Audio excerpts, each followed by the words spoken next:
करने जा रहे हैं क्वेश्चन नंबर 20 ऑफ CBSE 2024। ठीक है ना, तो जरा सवाल को पढ़ते हैं, देखते हैं क्या लिखा है। लिखा है consider neutron of mass m of kinetic energy E। ठीक है ना, एंड अ फोटोन, देखिए यहाँ पे एंड लिखा है फोटोन ऑफ सेम एनर्जी। ठीक है ना, मतलब दोनों की जो एनर्जी है वो कैसी है, सेम है। ठीक है ना, तो सबसे पहले मैं इधर लिखता हूँ थोड़ी फोटोन की कहानी है ना। तो फोटोन की कहानी है ये है कि एनर्जी इसके पास E है, तो मैं लिख सकता हूँ कितना, hc/λ, एंड यहाँ पे फोटोन है तो लैम्डा पे लिख दूंगा। वही नेक्स्ट क्या बोल रखा है, क्या कि कंसीडर द न्यूट्रॉन की बात करी गई, तो इधर की ओर जो मैं लिखता हूँ थोड़ा सा न्यूट्रॉन के बारे में लिखता हूँ, है ना।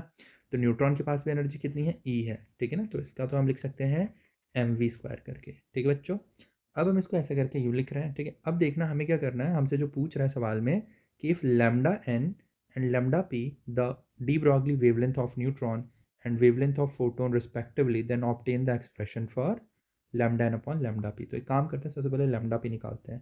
तो जो लैम्डा पी आएगा वो आ जाएगा मेरे पास कितना, hc/e।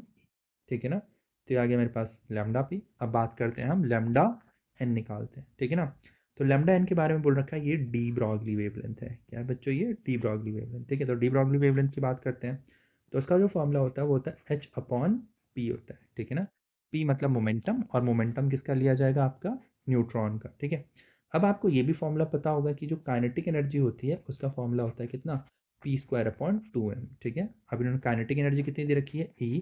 दैट मीन्स अगर मैं इसको p²/2m ऐसे लिख सकता हूँ, दैट मीन्स p की वैल्यू जो हो जाएगी वो हो जाएगी मेरे पास कितनी, √2m E। ठीक है, तो इसका मतलब लैम्डा जो कि है मेरे पास कितना, न्यूट्रॉन का वो मैं लिख सकता हूँ h/√2m E। ठीक है, अब जो क्वेश्चन बोल रहा है उसमें बस वैल्यू पुट कर देते हैं। क्वेश्चन बोल रहा है क्या, कि लैम्डा एन और लैम्डा पी का जो रेशियो होगा वो क्या होगा। ठीक है, तो लैम्डा एन जो होगा वो हो जाएगा h/√2m E। एंड यहाँ पे अगर मैं बात करता हूँ लैम्डा इसकी, तो ये हो जाएगा hc/e। ठीक है ना, अब इन दोनों को मुझे क्या करना होगा, सॉल्व करना होगा। ठीक है ना, इसको सॉल्व करते हैं, देखिए क्या होता है। तो देखिए एच से एच कैंसिल आउट। ठीक है, ओके, एंड नेक्स्ट देखते हैं हम, इस ई को सबसे ऊपर लेके चले जाते हैं, तो ये मेरे पास यू बन जाएगा। एंड देन यहाँ पे बच गया है मेरे पास कितना, सी, अंडर रूट में आ जाएगा मेरे पास कितना, 2m e। ठीक है, अब हम इसको और सॉल्व करेंगे, तो यहाँ पे अंडर रूट ई है, तो मैं इसे लिख सकता हूँ √e/, यहाँ पे अंदर की ओर बचेगा कितना, 2m। अब इस c को मैं अंदर लेके जाऊँगा तो वो कितना हो जाएगा, c², मतलब lambda N upon lambda P जो हो जाएगा वो हमारे पास इतना आ जाएगा। ठीक है, तो ये हो जाएगा हमारे पास आंसर।